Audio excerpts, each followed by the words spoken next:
Good morning, it's Tuesday the 10th of August. My name is Paul Durrans. I'm one of the investment directors here at True Potential, and I'll be bringing morning markets to you today.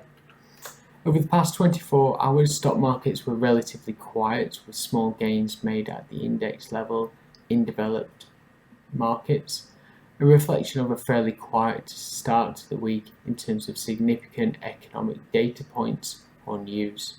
The US, UK and Europe's leading stock markets were up between 0.2 and 0.3% yesterday.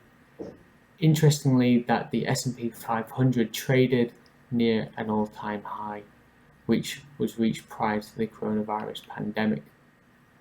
What did grab my attention was the US jobs opening data. The data showed that the number of job openings in the US had increased by 518,000 from a month earlier to 5.9 million in June, easily surpassing market expectations, with accommodation and food services seeing the largest increases.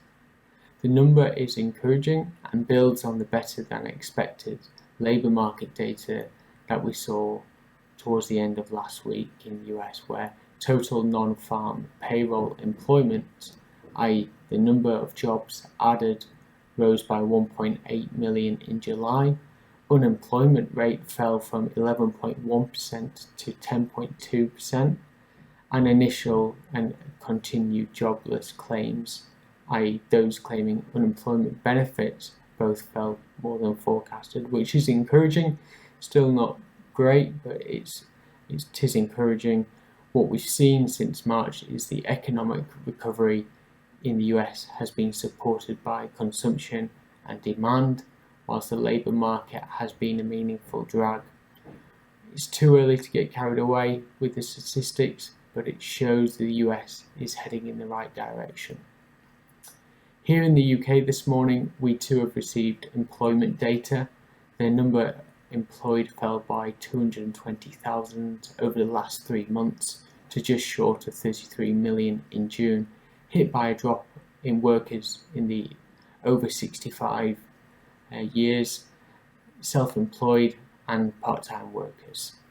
The unemployment rate also came in unchanged at 3.9 million over the second quarter of the year. We'll be watching out for how the data changes and the impact on financial markets when the government's furlough programme expires in the autumn. Tomorrow we'll be watching out for UK GDP figures to get an insight into how the UK has coped during Q2. Overnight, Japanese equities closed up very strong by 1.9%, with the strength also reflected across Asia after taking some comfort where hospitalization rates in New York, California and Texas have all been falling, which is good news because these have been some of the worst hit states in the US in terms of the coronavirus pandemic. In China, their market was trading fairly flat at the time of filming.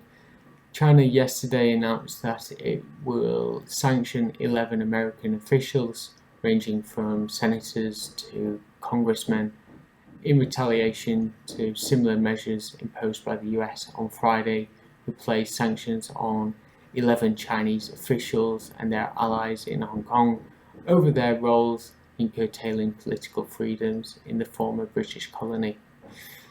Interestingly, it does not include any members of the Trump administration. There are no details released on what these sanctions actually mean. We expect the frictions between the US and China to ebb and flow as they have done over the past few years.